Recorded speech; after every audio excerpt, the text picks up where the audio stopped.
morning, world. I come to you as peaceful as possible. I wanted to jet on to the GoFundMe Foundation. I call it a GoFundMe Foundation. It's a different meaning for me. When I say foundation, I mean foundation to me means everybody. That it's not just self. Um, Organization to me feels like standing up, fighting for your people, like this, like us. So these organizations and fundraisers have a different meaning to me. I survived that night. It's totally about how the guards beat me, put me in a mental psychosis for 6 months, tortured me for 43 days while I was in the hole, gave me a white pill, the same guards that beat on me that night, gave me a white pill 41 days before I got out on the 43rd day. By Judge Gonzalez, it turned into a brown pill. All I remember is I thought I was going to die that night.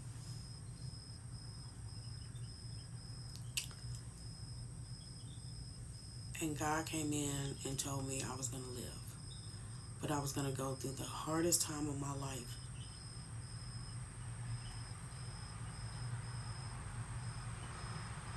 Because He wanted me to get strong enough for this war and this battle that I was about to face. I come to you as peaceful as I can because they are trying to stop my content, stop me from sharing my story, and stop me from owning what I need to own to take over and get laws changed, get crooked people up out of the system. So I decided to turn into to go to the Federal Bureau in Kansas City, St. Louis, Texas, Jefferson City. I went to all the news stations because I wanted this story to get out. KMIZ News, KOMU, Channel 8, whatever.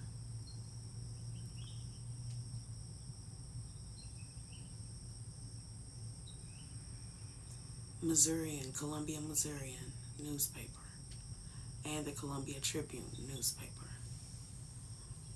All of them know that I am a federal witness for the Federal Bureau to take down the government officials. The people who I've sent around the world to, I'm not even sure because they blocked me off of my emails and I couldn't send everything out, but it's sent out. But some people got it and some people did not. If you remember me, it'll be under Derion, Derion, Barnes, Barnes, 100 at gmail.com. I come to you as peaceful as I can. And I wrote CNN, HLN, CBS. I wrote the investigators. I wrote Tamron Hall. I wrote Steve Wilkos. I wrote Rashad Ritchie. I wrote Nancy Grace. I wrote Unsolved Mysteries. I wrote. If you ever see me stop and think, it's because I have a lot of memory loss and brain damage because of the beating. And I want to make sure I get everything out before I'm banned and silenced forever. And if something ever happens to me, you know, the people and the government officials did it. Anyways,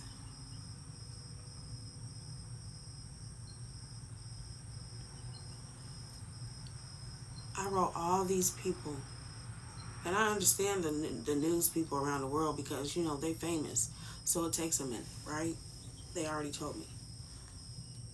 But for the people who are in the community of Columbia, Missouri, and they don't want to put me in the newspaper. I need everybody around the world to say, we want to hear I survived that night's story. We want to hear I survived that night's story. Or Candace, Kandas Holmes-Barnes story about her son and family, about the retaliation, hate crimes, cyberbullying, police brutality, false imprisonment, false endangerment, false child endangerment, falsely arrested, false allegations, DFS falsely took my kids away. So I remembered everything they took me through. I remember getting out of jail that day after taking that brown pill and not remembering anything. I remember turning into a straight paraplegic where I couldn't walk and where I couldn't talk for almost 6 months. 6 months went by and I started to come out of it. When I started to come out of it, and if you ever see me with my eyes closed, it's because I'm trying to think of everything because God is telling me to move this story around the world now and to let it be known. Because if something ever happens to you, you know why. But we know that the story is out there. It says I sent it to all these people. So if you see Darion Barnes 100@gmail.com, that's the email I sent all my evidence to. If you guys know anyone else, I can send my evidence to, my reports to, my documents, my videos, body cameras, anything that you need, I have. Me and my family have went through retaliation, hate crimes, cyberbullying, KKK, cyber attack, police brutality, attempted murder, now unalived someone with my son, and now I'm fighting for my fucking life. They tried to charge me with the arson. The police department in Rowlett are now in my corruption case against the government. The fire department officer who arrested me is now a part of my corruption case against the fire department, against the government official. Because of the arson charge they tried to pin on me, and they knew that it was fake and false. When the officer got there to my house, he told me 6 hours later after I put the fire out, and it was just smoke damage in my bathroom. I burnt my phones up on purpose to get 911 to come. I burnt my phones up to get 911 to come, but they never did. For 6 hours.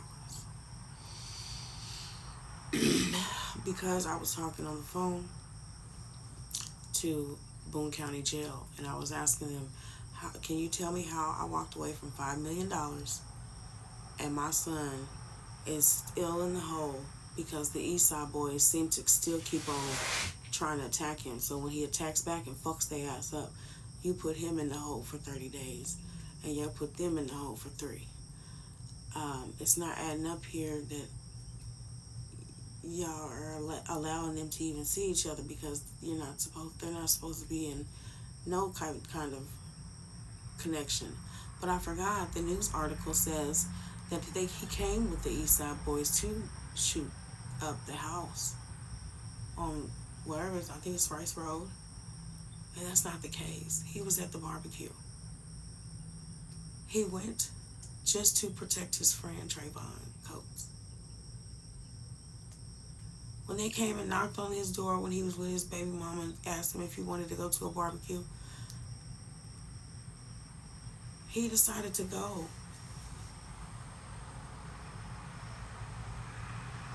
Because he didn't want Trayvon to be hurt, and he knew he wanted Trayvon to go home, but he didn't want to go home. So my son decided to go while his baby mom was having contractions, early stage of contractions.